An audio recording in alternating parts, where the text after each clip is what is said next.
সৌরভ ছিল একটা স্বাভাবিক জীবন। আমি আন্তরিকভাবে দুঃখিত। আমি মনে প্রাণে আপনাদের সবার কাছে আমি দুঃখ প্রকাশ করছি। রূপান্তর নাটকের জোভান থেকে জোভানা আর সপ্তম শ্রেণীর বইয়ের শরীফ থেকে শরীফা দুইটাই সেম। তফাৎটা শুধু এক জায়গায়তে, বইয়ের পাতায় লেখা আকারে ট্রান্সজেন্ডার প্রমোশন করা হয়েছে আর নাটকে ভিডিও আকারে।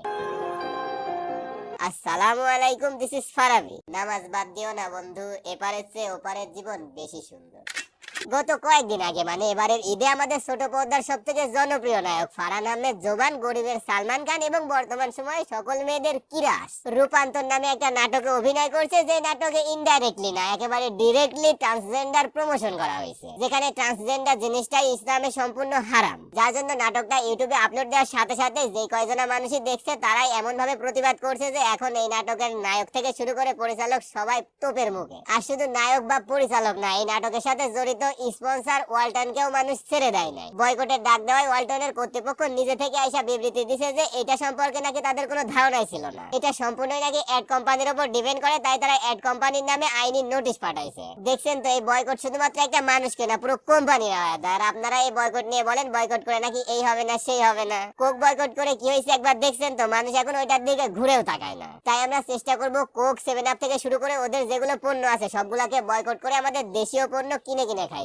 যাই হোক, যেটা নিয়ে কথা বলতেছিলাম আমাদের জোবান সাহেবের রূপান্তর নাটক নিয়ে, যেখানে ডিরেক্টলি ট্রান্সজেন্ডারকে প্রমোশন করা হয়েছে। হ্যাঁ, যদিও ইতিমধ্যেই নাটকটাকে ইউটিউব থেকে সরিয়ে নেওয়া হয়েছে, তারপরেও আমাদের দেশের মানুষ থামছেই না। কারণ তাদের একটাই দাবি, এই নাটকের সাথে জড়িত নায়ক থেকে শুরু করে যারাই আছে সবাইকে লাইভে এসে ক্ষমা চাইতে হবে। কারণ যে জিনিসটাকে আমাদের ইসলাম সমর্থন করে না, সম্পূর্ণ হারাম, সেই জিনিসটাকে এরা কিভাবে ডিরেক্টলি প্রমোশন করে। তার থেকে বড় কথা, জাস্ট কিছুদিন আগে সপ্তম শ্রেণীর একটা বইয়ের জাস্ট 2টা পাতায় ট্রান্সজেন্ডারকে প্রমোশন করার কারণে পুরো দেশের মানুষ যেভাবে প্রতিবাদ করছে, সেখানে তার কিছুদিন যেতে না যেতেই এরকম একটা নাটকে যেখানে ট্রান্সজেন্ডারকে ডিরেক্টলি প্রমোশন করা হচ্ছে, এরা এটা কিভাবে করলো? আচ্ছা ওয়েট, আমি জানি আপনারা অনেকেই নাটকটা দেখেন নাই, তাই বুঝতেও পারতেছেন না যে এরা কিভাবে ট্রান্সজেন্ডারকে ডিরেক্টলি প্রমোশন করছে। আচ্ছা, আমি ছোট্ট করে নাটকের স্টোরিটা একটু বলি। এই নাটকে আমাদের জোভান ভাইয়া হলো একজন আর্টিস্ট, যিনি ছবি আঁকেন আর কি। আর শুধু আঁকেন না, খুব ভালো ছবি আঁকেন, কারণ তার ছবি আঁকা দেখেই আমাদের এই নাটকের নায়িকা সামিরা খান মাই তার প্রেমে হাবুডুবু খায়, না মানে প্রেমে পড়ে যায় আর কি। তাই সে ঘুরে ঘুরে আমাদের নায়ক সাহেবের অফিসে আসে আমাদের নায়ক সাহেবের সাথে টাঙ্কি মারার জন্য, কিন্তু মাঝে মাঝে এসে দেখে আমাদের নায়ক সাহেব মহিলাদের মতো শাড়ি পরে সেজে বসে বসে ছবি আঁকতেছে। আমাদের নায়িকা হচ্ছে সহজ সরল, তাই সে মনে মনে ভাবে আমাদের নায়ক মনে হয় যে একেবারে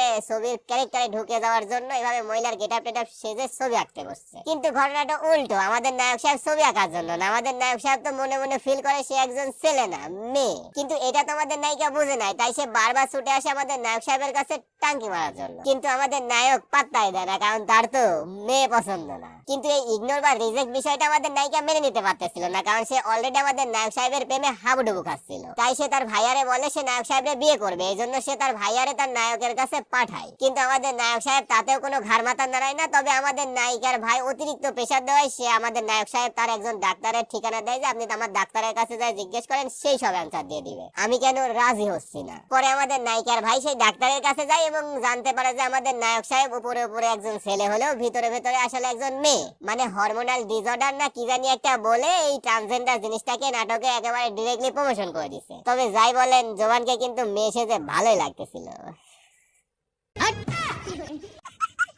এই ছিল নাটকের স্টোরি। এখন আপনারাই বলেন এটা কি নাটক নাকি একজন ছেলে থেকে মেয়ে হওয়ার রূপান্তরের গল্প? আচ্ছা ওয়েট, আমি না বুঝলাম না, যেখানেই রূপান্তরের গল্প শোনানো হয় বা ট্রান্সজেন্ডারের গল্প শোনানো হয় সেখানেই দেখি ছেলে থেকে মেয়ে হওয়ার গল্প শোনানো হয়। কোথাও আজব দামি দেখলাম না যেখানে মেয়ে থেকে ছেলে হওয়ার রূপান্তরের গল্প শোনাতে। নাকি আপনাদের এই ট্রান্সজেন্ডার গল্পতে শুধুমাত্র ছেলে থেকে মেয়ে হওয়া যায়, মেয়ে থেকে ছেলে হওয়া যায় না? ভাইরে এসব ভণ্ডামি বাদ দেন, আল্লাহ ছেলে বানাইছে, ছেলের মতো থাকেন, সুন্দর একটা মেয়ে দেখে বিয়ে শাদী করে সংসার করেন। এসব রূপান্তরের গল্প রূপার কাছে শোনাবেন, আমাদের কাছে শোনাতে আসবেন তো এই যে এরকম পরিস্থিতি হবে। আমি আরেকটু বেশি সচেতন থাকবো এবং সতর্ক থাকবো আমার চরিত্র বাছাইয়ের ক্ষেত্রে। দেখছেন তো, তোপের মুখে পড়ে জোভান নাকি বলছে মনে থাকলে আর এই ধরনের গল্পে সে অভিনয় করবে না। কিন্তু আমার প্রশ্ন হচ্ছে, দেখেন ভাই, আপনি একজন অভিনেতা বা অভিনয় শিল্পীর জন্য কি আপনার মধ্যে বিবেক বুদ্ধি কিছুই থাকবে না? শুধুমাত্র কিছু টাকার জন্য এই ধরনের একটা গল্পে অভিনয় করতে চলে আসলেন। এই গল্পটা কেমন, কি প্রমোশন করতেছে, এগুলা কি আপনার একটু ভেবে দেখা উচিত ছিল না? নাকি আপনিও মনে মনে না? আচ্ছা বাদ দেন।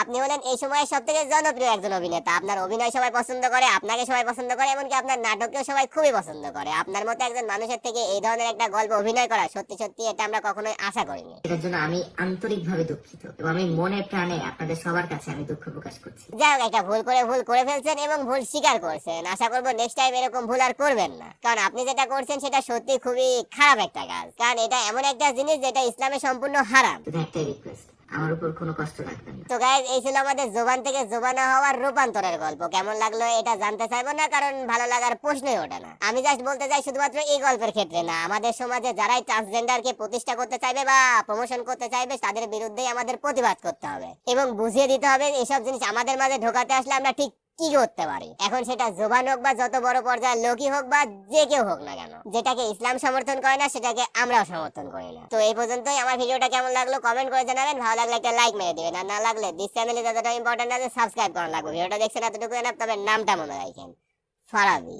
আর হ্যাঁ, স্পন্সর কিংবা ব্র্যান্ড প্রমোশনের জন্য যদি আমার সাথে কন্ট্যাক্ট করতে চান তাহলে নির্দ্বিধায় আমাকে মেল করতে পারেন অথবা ইনস্টাগ্রামে নক দিতে পারেন। দুইটা লিংকই ডেসক্রিপশনে পেয়ে যাবেন। তো বিদায় বন্ধুরা, আল্লাহ হাফেজ।